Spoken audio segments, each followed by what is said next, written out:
Every great journey begins with a simple hello. So, hello everyone. My name is Ali, and like each of you, I am not here by accident. I am here because I dared to dream and took the first step.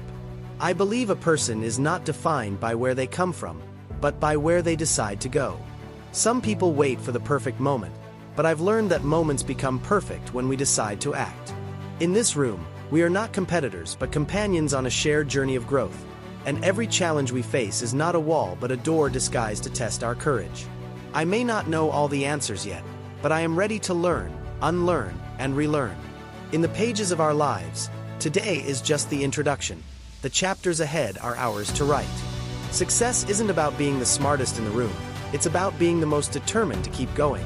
And if we ever feel like giving up, we must remember why we started. We are all works in progress, and that's the beauty of being here together. So let's make this journey one worth remembering, for ourselves, and for those who will one day look to us for inspiration. My name is Ali, and I'm ready for the challenge.